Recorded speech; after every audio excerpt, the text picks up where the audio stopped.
Hi, my name's Rust. I'm a Soulsborne content creator with an emphasis on PvP.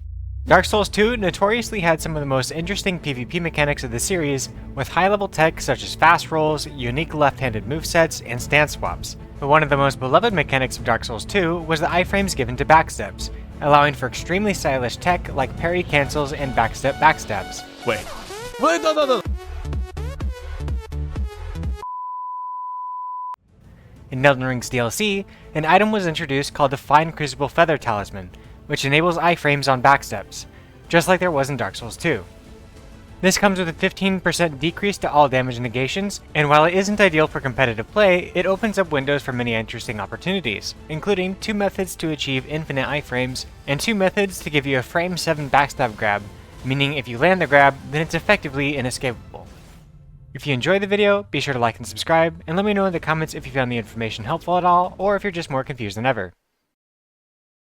The Crucible Feather Talisman provides iframes on backsteps, but this interaction functions differently according to your equip load and based on your stance. And just to clear up any misconceptions, this talisman doesn't stack with other Crucible talismans. And since people have already been asking about it, the R2 feint attacks don't get iframes.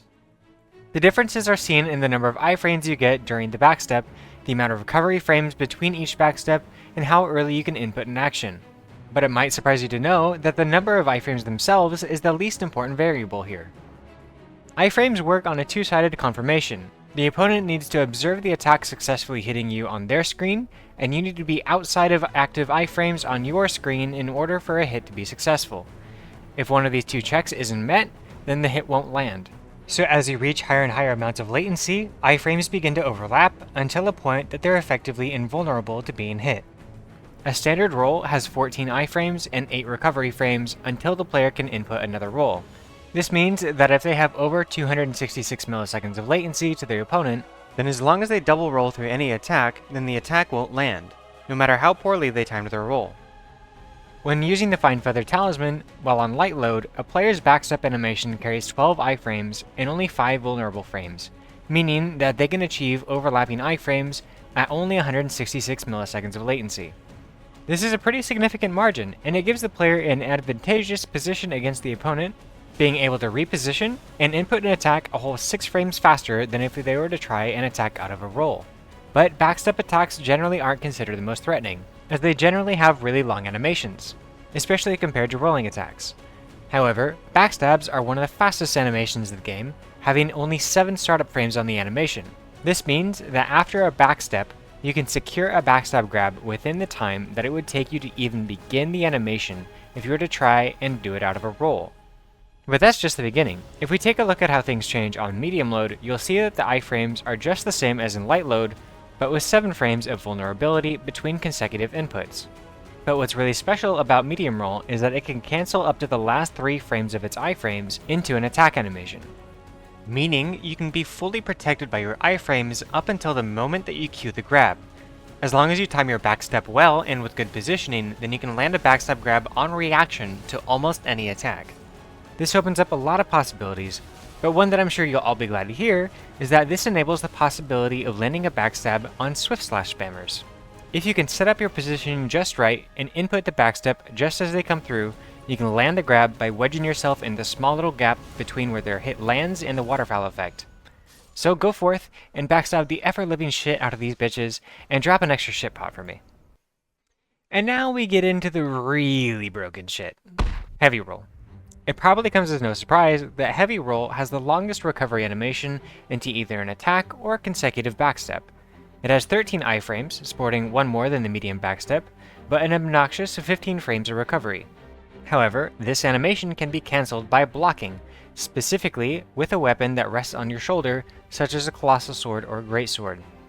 By cancelling your iframes at the block, then you can immediately input another backstep within 1 frame of the block, effectively meaning that you can have up to 12 iframes and 1 frame of recovery.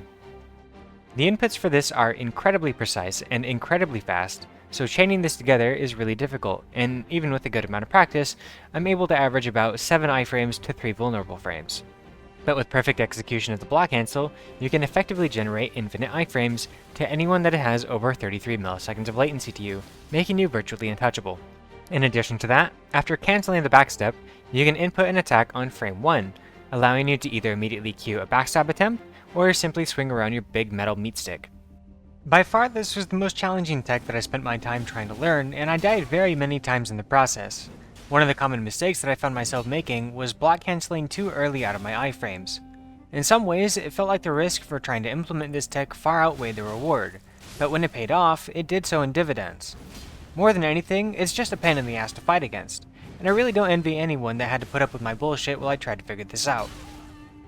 And lastly, there's the stance cancelled backsteps. This is something that I was shown by Barebones in one of his recent uploads, and he clued me in on the info for this one. While holding the stance of a bow, you can input consecutive instances of backsteps with only one frame of vulnerability, and all you need to do is hold L2. It allows for 7 iframes and 1 vulnerable frame, and despite being half as many iframes as you'd get from a standard roll, you have the ability to indefinitely overlap your iframes on anything as low as 33 milliseconds of latency. Situationally, it's not really all that useful, but if you find yourself needing to stall out a fight or escape someone trying to chainsaw, then this is a good option to go for. Just remember to bring arrows, otherwise you'll end up looking like this guy. So then, which version of the backstep should you be using with the Fine Feather Talisman? If you're trying to be a fucking gremlin and piss off everyone that you come across, then light roll is the way to go, since it gives you the least amount of vulnerable frames for the least amount of effort. But if you're looking to use this talisman to try and land backstabs, then medium roll is the one for you, unless you're willing to dedicate years of your lifespan to mastering the frame perfect inputs for heavy block cancels. From this point in the video will be a showcase where I show you exactly how to use the talisman to its full effect to land a backstab on just about anything. Be sure to like and subscribe, and let's get into the fights. For these fights, I'll be using various weapons on medium and heavy load in order to showcase the pros and cons of each setup. Starting off, I'll be running medium load, and the fight starts out as I come out pretty aggressive, until I find out that my opponent has cancer, so I give them space and let them come to me instead. They oblige, and I quickly take advantage of it, grabbing a backstab. They manage to roll out of the wake up, and when they come back in, I take a trade, but now they're at low health, so as long as they don't have the backwards ass bitch blades equipped, then they're really not that much of a threat. I throw out a couple of pokes, and finish the fight just as they swap back. For the next fight, I'll be using Milady, which isn't great in this matchup since my opponent has optimized poise. I land the JR2 to kick things off, followed by the R1, but they master the hit stun and forced me back. But now their poise is chipped, so my next attack will always break. I land the crouch attack, breaking their poise, and outspace the mash, but my jump doesn't connect as I go flying over their head. I backstep through their attack with an R1, which they poise through, and get out unpunished. I line up my grab, and backstab through the Ash of War, and take the backstab to finish the fight.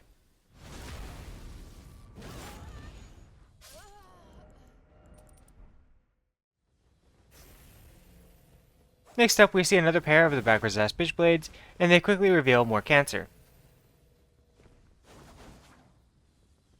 I decide to play close to them here, trying to get them to panic into using their L2, but end up just chasing them around in circles for a little while. I throw out a backstep attack, baiting the L2, and go for the backstab. Follow it up with this spinny slash wake up, and end the fight with a thunderbolt.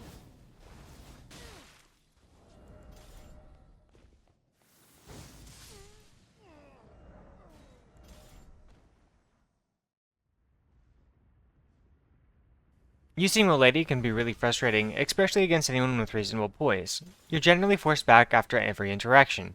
So I'm back on Tree Spear and start out by outspacing their hit for a punish. They mash, and I block the first hit, then stepping through on the follow-up swing, grabbing a backstab.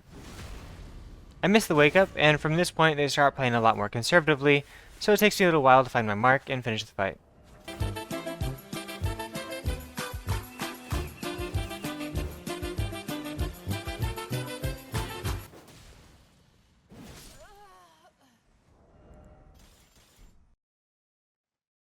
But once again, I'm back over on Milady, for yet another unfavorable matchup.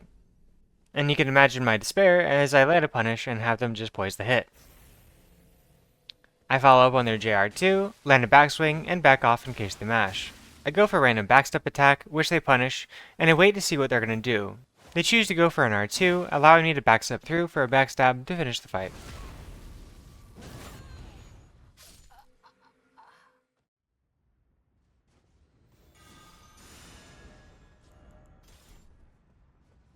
Being tired of doing less poise damage than a thrusting sword, I'm back over on Tree Spear, and start out the fight with a whiff punish. Missed the follow-up, but land a roll catch on a random panic roll, followed into another roll catch. They roll in through my attack, which I backstep straight through and grab a backstab. I found myself landing backstabs with this exact setup really frequently, where someone would roll toward me and I'd be able to easily just backstep straight through for a grab. So I'd say that this one is pretty reliable, just be careful not to get backstabbed in the process.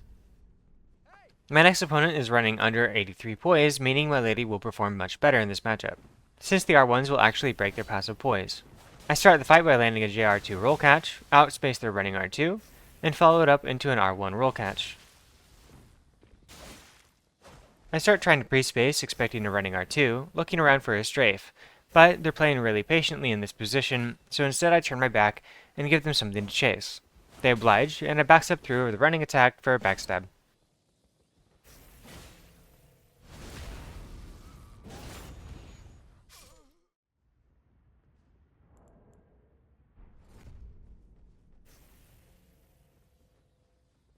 We run into a gamer that seems to be enjoying the old 1.10 meta of Bloodhound Step Nagis. I land a hit and then immediately back off to avoid the mash, backstep through their attack, but I don't press because I really don't want to risk taking a trade. I outspace their hit, and they use the early recovery cancel of the Bloodhound Step to avoid the punish. And once again, it's back to footsies.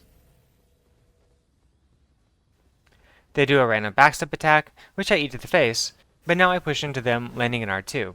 Watch to see if they mash, which they do, and backstep straight through the mash for a backstab. They're able to squeeze in one more hit before they die, taking a modest 60% of my health bar in the trade. But now we get into the heavy load backstep cancels. This shit's hard. Really hard. There's a lot of risks involved in accidentally queuing rolls, block canceling out of your iframes prematurely, or getting locked into the 15 frame recovery if you block too late. So using this tech to any positive effect will take a lot of practice. I cancel a backstep to bait a roll, and they try for a guard counter. I step through it and repeat the process again, landing the last hit as they were likely out of stamina. Next up, the fight starts out as I immediately get a backstab as I block cancel past their jumping attack. They wake up and come back in with a running attack, but with bad positioning, so they shoot straight past me, and I opt not to go for the true combo. They go for a backstep attack, which I backstep through, and take a trade on a random R1 to finish the fight.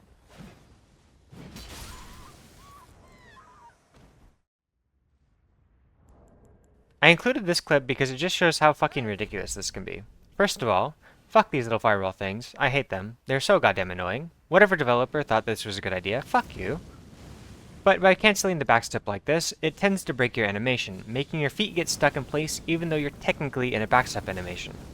So I'm able to iframe through all of the bullshit, even though it looks like I'm standing completely still at times.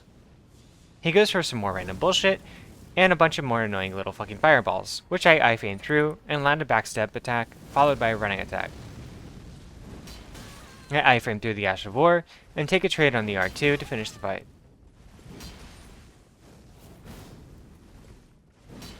Whether something requires skill or practice to perfect doesn't determine whether or not it's healthy for the game.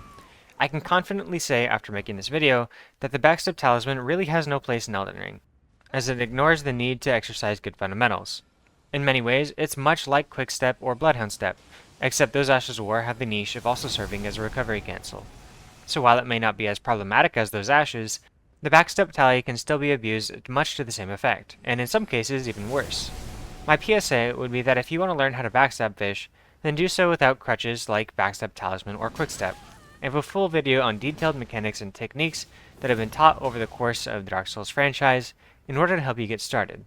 And I'd really recommend that you go check out that video if fishing is something that you want to get into. But that's going to do it for this video. Be sure to like and subscribe, and I'll catch you in the next one.